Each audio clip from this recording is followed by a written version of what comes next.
Off the top of the show, Austin, we were talking about Morgan Moses. That was the big signing for the Jets in the last week. I know in Steve Palazzolo's rankings earlier in the offseason, he had the Jets around 25th or 26th as a unit. And he actually prefaced that if they signed Morgan Moses, that would see a pretty large jump for them. I wanted to get your thoughts, not an exact number, but where you think this Jets offensive line is, and if they've crept back towards kind of that average that everyone's talking about with PFF.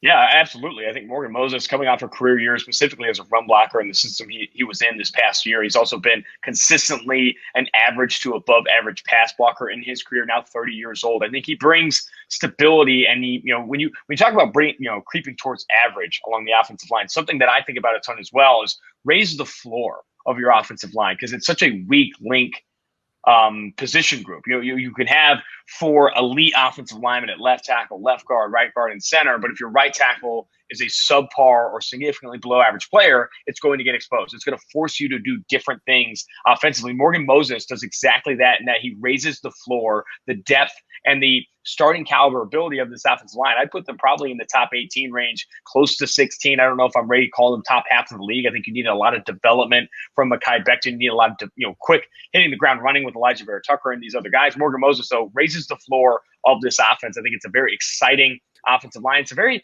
exciting offense overall. I mean, this Jets team, there's a lot of reasons to be excited about the New York Jets. Probably most importantly, the philosophical change you're seeing in some of the decision-making they've had. I wasn't in love with the decision to trade up for Elijah Vera Tucker, but they're still targeting outstanding players, both in free agency and in the draft. I think Joe Douglas, Robert Salah, they're doing a lot of positive things there in New York. There's a lot of reasons to be excited, a lot of reasons to be optimistic. It's funny, you just mentioned raising the floor, Austin, and actually a question I had written down was, if you were building an offensive line and you say you could have 2 players like Zach Martin and that caliber of elite offensive line, you'd have 2 George Fants, who's a bottom 5 player at his position, and then 1 league average. Or you could have 5 guys like Kelvin Beachum, who's an average tackle. Which direction would you go if you had the decision to choose one of those 2 groups? This might be crazy, but I'd lean the Kelvin Beachum area. I do think that that's what matters more. I love Quentin Nelson. I love a Zach Martin. I love, Trent Williams, the guy that was the highest graded offensive tackle in the NFL last year, according to PFF. But the weak links are what kill you, because defenses don't care if you have a Jonathan Ogden at left tackle. They're not going to target him. They're going to put their worst pass rusher against him. They're going to go against these other guys, these George Fants that you have along the offensive line, and they're going to win that way. Run stunts to put them in a bad position, do different things so that way they're targeting your weak links, just as offenses do the same exact thing. Would you rather have, an elite corner at left side, say a Darrelle Revis in his prime, and then 2, a slot corner, another outside corner that maybe were below league average or significantly below league average? That's not a good position to be in, because you're going to get consistently exposed. It reminds me of, honestly, I'm an Oakland Raiders fan. I'm born and raised in Oakland. I went to these games. I had season tickets with my dad for a long time. Nnamdi Asomugha in his prime, he would average 2 targets per game. He would not get thrown at. He never got picks. But the opposite of him was Chris Johnson and Chimdi Chekwa, these guys that would just absolutely get exposed. And they had one of the worst passing defenses in the NFL because of it. Like, it doesn't matter if you have a Darrelle Revis at corner, if your other 2 corners aren't good. For the same reason, it doesn't matter if you have a Jonathan Ogden at left tackle, but say the interior or other tackle is significantly below average. See what your thoughts were on Joe Douglas. Like, when he first came in, and we spoke about it right before you joined, he wanted to build through the trenches, and it seems like he's doing that. And I wanted to get your thoughts on how you view his decision-making is for the offense in particular, leaving the defense out of it for now. Yeah, I mean, I was going to mention, some of the defensive signings that they have made, Sheldon Rankins, Carl Lawson. I like some of the decisions there. But in the draft, obviously, Zach Wilson was the player to take there at number 2 overall. He was the second best quarterback in PFF's opinion. He was the second best quarterback among other opinions as well. He's also the first ranked quarterback, according to Chris Sims' board as well. So a lot of people big fans of what Zach Wilson brings to the table. I think offensively, Mekhi Becton, Elijah Vera Tucker, 2 really outstanding offensive linemen. I'd say high ceiling offensive lineman in addition to high floor, just knowing that how big Mekhi Becton is and how good he was already. Like, that was so impressive this past year when healthy. And I think health is going to be massive for a guy as big as Mekhi Becton. It's going to be, it's a statistical scientific fact that it is harder to stay healthy when you're that monstrous. That is a fact. So hopefully he can stay healthy and find ways to stay healthy. And then for Elijah Vera Tucker, not only can he, I think, have, top 5, top 6 guard play in the NFL, but I don't think he'll ever pan out to be a bottom 30, a bottom 20, bottom 25 player, because I do think the floor of what he's capable of is really special. He was someone that I think everyone liked in the pre-draft process. And Other signings that they made, I think the Corey Davis, getting him at the average, value per year that they got for him was absolutely absurd. I think that was a slam dunk of a deal, especially with Corey Davis coming off of what was a career year. Adding Elijah Moore, who was arguably one of the better route runners, one of the better creators or yards creators drafted in the 2021 NFL draft. I think those moves have been great. And what he's doing is, and I had this conversation a ton on the podcast 2-for-1 Drafts, is that the number one question for the New York Jets right now is not how many games they will win, not if they're going to the playoffs, if they're turning this around. Is it can we win with Zach Wilson? That is the number one question when you get a quarterback on a rookie contract. Can you win when the situation is ideal, if not near ideal? Can you win with this quarterback on a rookie contract? That's a question that the previous regime completely failed to answer with Sam Darnold. No one knows how good Sam Darnold is. No one knows how good he could be. People are blaming Adam Gase, the offensive line, the receiving core, injuries. He's too young.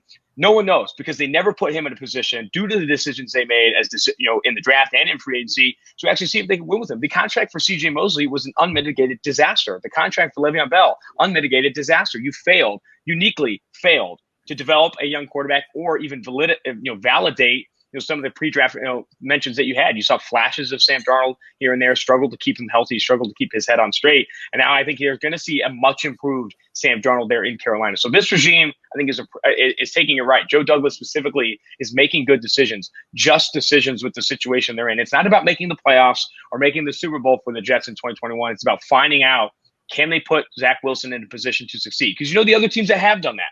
Baltimore Ravens completely changing their offensive philosophy in 6 months because Lamar Jackson was drafted. Brian Dable doing everything he could to pull the strings to put Josh Allen in a position to succeed. Obviously, Allen proved as well, but they did what they had to do, involve quarterback runs, put him in a position to win. And I think the same could be said for Kevin Stefanski and Baker Mayfield. Those are all quarterbacks from the 2018 class. They were given an opportunity to succeed by their decision makers and offense coordinators. Let's stay on the quarterbacks for a second, Austin, because I know you and Mike have done a couple of really good shows on sticky points with data and what translates from year to year and from college to the pros.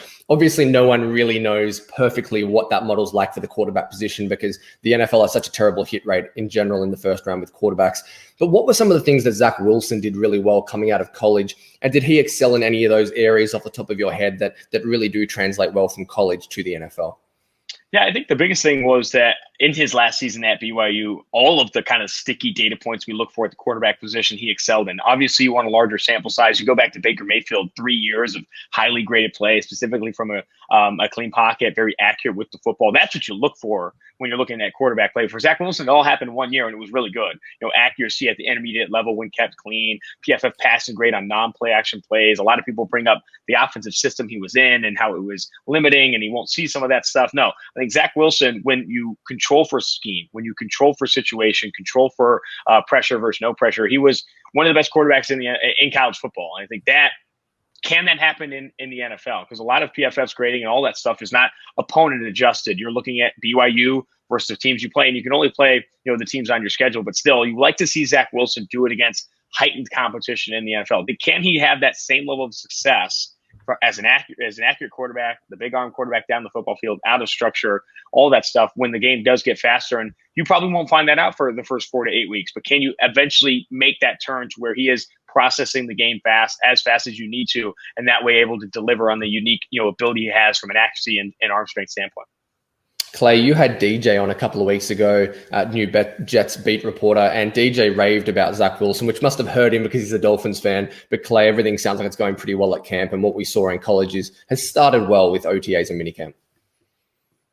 Yeah, DJ, he's been one thing I like about him is he's real. He's not like a guy that's trying to feed into the Jets fans, trying to make them feel better. Like, he's real about his thoughts, and he just said straight out, like, Zach Wilson, yeah, he's playing well right now. It's early. Everyone's playing in shorts. There's no offensive line. These linebackers aren't playing the way they want to play. But from what he's seen so far, Zach Wilson is playing well, and I think it's only going to improve. And I think LaFleur is a smart enough guy, and I know Saleh is a smart enough guy to know, like, they're not going to force him into something that he isn't. They're going to make him they're going to try to help him out every way. And Saleh said it when he drafted him, like, this team's going to lift you, not the other way around. And I just love that philosophy. And I think with Wilson's kind of like how he prepares for the game, how he's just a football nut, I think it's just gonna be a perfect match. And granted, like, we've been let down before as Jets fans, so I'm not gonna get my hopes up too high. But I think everything's just looking good right now. And Austin, you kind of just said it, the first 4 to 8 weeks, like he might struggle with a little bit with processing just because it is a different game. Like you're not playing Coastal Carolina anymore. You're playing the Buffalo Bills. You're playing Miami, like Brian Flores, Bill Belichick. You're going against these coaches instead. So that's one thing I'm very curious to see in the early parts of the season, but I'm still excited. Austin, I wanted to pivot the conversation now to what you guys do at PFF. Have an incredible product. I think there's sometimes some give and take on Twitter with people loving your content when they're supporting your team and being super critical when the numbers and the data don't pick up their teams. They like to pick and choose, their arguments with PFF. And you see it all the time, and I'm sure you get that in your mentions and in your DMs. I wondered whether you could quickly give us a bit of a rundown of when you're grading a player, for example, what does that process look like for you? I know you guys went to a new grading scale a few years ago. Maybe just give the guys a bit of an insight into what you guys do when you're grading players and what that process looks like.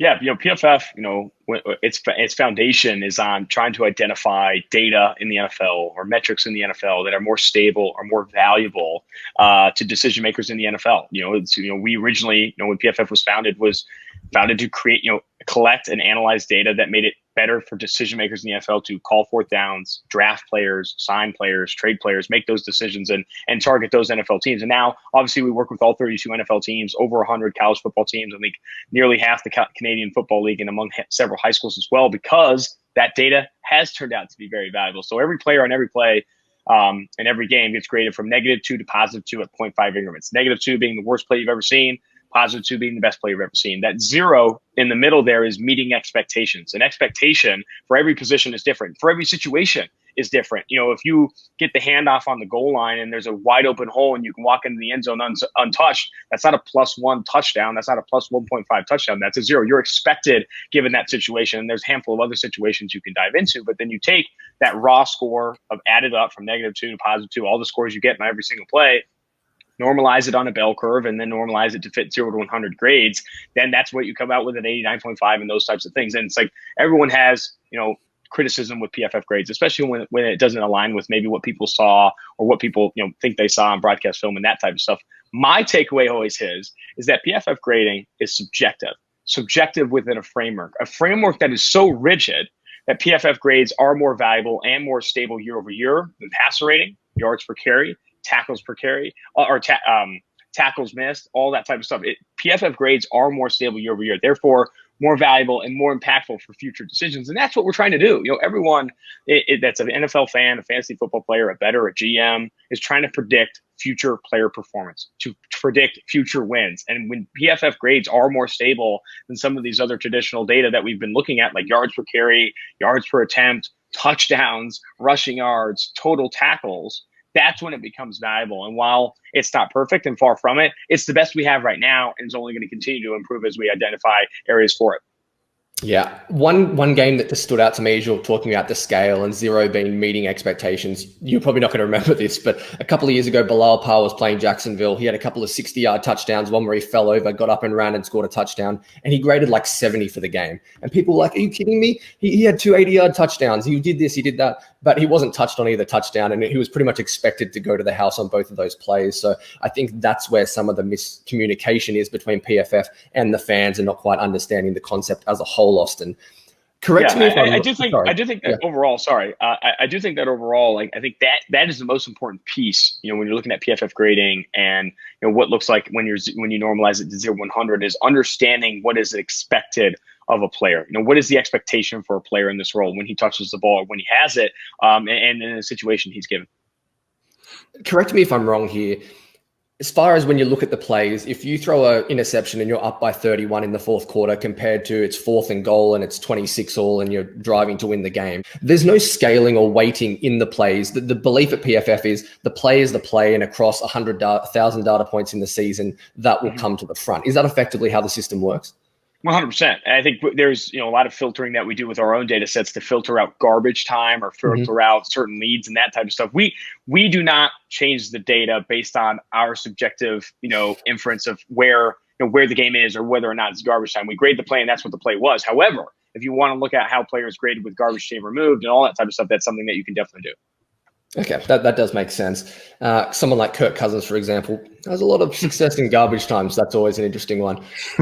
Probably the last question from me on the system, Austin, and what you guys do at PFF. Let's talk about quarterback play. So I think you guys grade the outcome, not so much the process of the play. So let's say the quarterback has a deep post, he passes it up, it's wide open, and then he hits the dig underneath for 15 yards. Do you guys take away points for that on that scale, on that -2 to 2 scale, or is it just kind of the outcome of what happens in the play?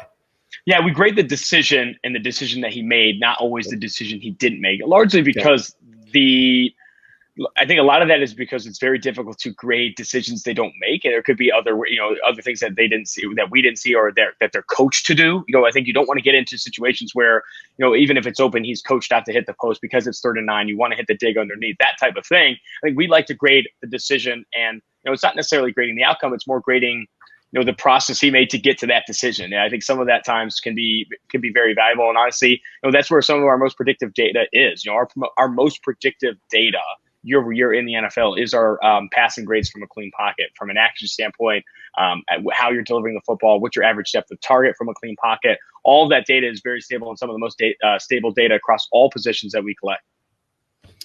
One question. No, go for it, Clay.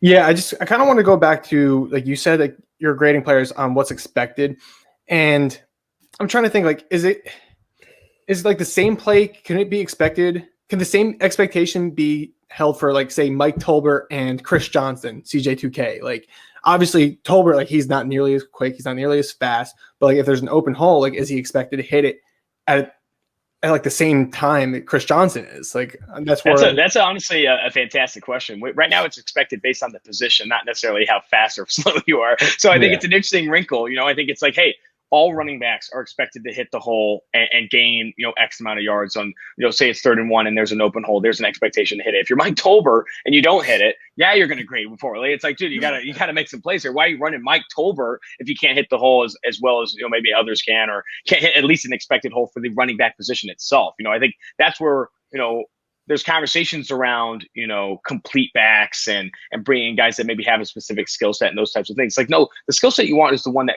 that wins every time. The one that wins every time, I think, is something that's super important for us. But it's an interesting conversation. I think there's opportunities in PFF's filtering right now to, let's limit, running backs over 220 pounds from the sample and look at success rates and those types of things. Let's limit running backs under 200 pounds and look at just the bigger boys and see what they do there. I think that's something that's very interesting. Something that, as PFF learns more, and I think a lot of this work is being done by our VP of Research and Development, Eric Eager. You can follow him on Twitter at PFF_Eric.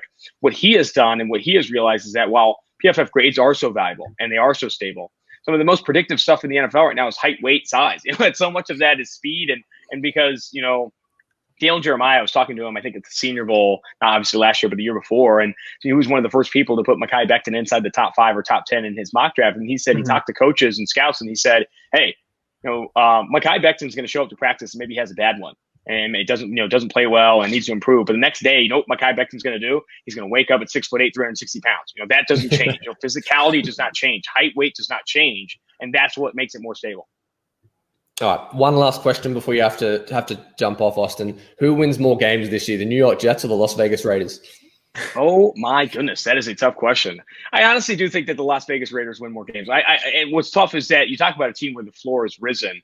There's not a lot of excuses for this team offensively to be bad. They've done a lot offensively. I know the offensive line has taken some steps back, but like Derek Carr, 3rd or 4th year now with John Gruden. They add John Brown. They have Henry Ruggs entering year 2. They have a top 2, top 3 tight end in the NFL. And I don't think their offensive line is nearly as bad as maybe some people are perceiving it, with the losses of Trent Brown, Gabe Jackson, and Rodney Hudson, losing their 3 starters there. I do think that it will creep back maybe towards average, maybe still be a top 20 offensive line, but there are no excuses. The problem is defensively, this team has not gotten better in maybe 5 years. I don't think this defense has significantly improved. It's not just gotten worse in the last 5 years. A lot of decision making, a lot of head scratching with what some of the players that they've invested in, a misunderstanding, in my opinion, of positional value, misunderstanding of impact players and those types of things.